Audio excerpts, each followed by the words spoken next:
আসসালামু আলাইকুম viewers, lady cooking হাউজের পক্ষ থেকে আপনাদের স্বাগতম জানাচ্ছি। আজকে আমি আলু দিয়ে একটি সন্ধ্যার নাস্তা তৈরি করব। আশা করছি আপনাদের এই রেসিপিটি খুবই ভালো লাগবে। রেসিপি সম্পর্কে কোনো কিছু জানা থাকলে কমেন্ট করে জানাবেন।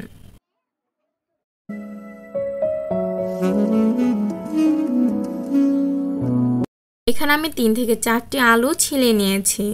কড়াইতে সামান্য পানি দিয়ে চুলায় বসিয়ে দিলাম আলুগুলো সিদ্ধ হওয়ার জন্য। আলুগুলো সিদ্ধ হয়ে গেলে একটি ছাঁকনির সাহায্যে ছেঁকে নিচ্ছি। আলুগুলো হালকা ঠান্ডা করে একটি বলে ঢেলে নিচ্ছি।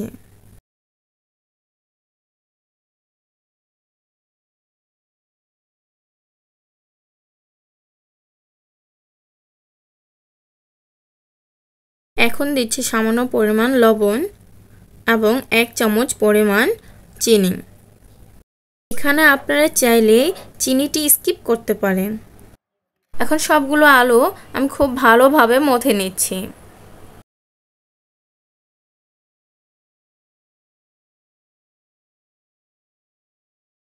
আলুগুলো খুব ভালোভাবে মথা হয়ে গেলে এখন আমি দিয়ে দিচ্ছি 1 চামচ পরিমাণ কর্নফ্লাওয়ার। এই আলুগুলোর সাথে এই কর্নফ্লাওয়ারটি আমি আবারও খুব ভালোভাবে মথে নিচ্ছি। দেখতেই পাচ্ছেন ডোটি কিন্তু আমার তৈরি হয়ে গিয়েছে। এখন আমি সবটুকু ডো থেকে সামান্য পরিমাণ ডো নিচ্ছি। এখানে এই ডো থেকে আমি সামান্য পরিমাণ ডো নিয়েছি এবং হাতের সাহায্যে এই নাস্তাটি তৈরি করছি।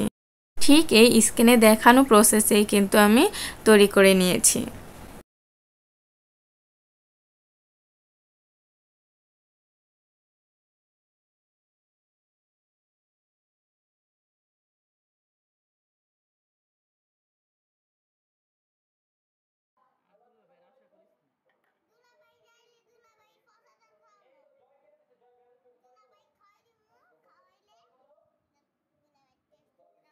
এখন আবারও চুলায় চলে যাচ্ছি।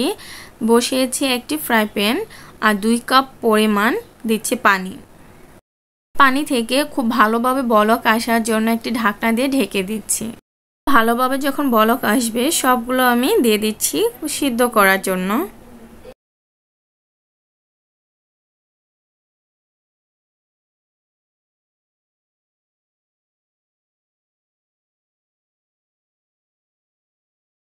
এগুলো খুব ভালোভাবে সিদ্ধ হয়ে গেলে আমি একটি ছাঁকনির সাহায্যে আবারও ছেঁকে নিয়েছি। এখন এগুলোকে কিছু ঠান্ডা পানিতে দিয়ে দিচ্ছি, তার উপর দিয়ে দিচ্ছি কিছু বরফের টুকরো। ঠিক এই অবস্থায় রেখে দিচ্ছি 5 থেকে 6 মিনিট। 5 থেকে 6 মিনিট পর আবারও একটু ছেঁকে নিচ্ছি। চুলায় একটি ফ্রাই প্যান বসিয়েছি, দিয়ে দিচ্ছি সামান্য পরিমাণ তেল।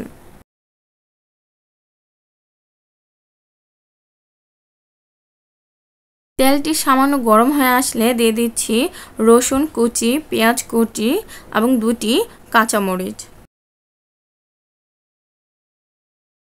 সবগুলো উপকরণ সামান্য ভেজে নিচ্ছি। এখন দিয়ে দিচ্ছি 1/2 চামচ পরিমাণ নুডলস মশলা।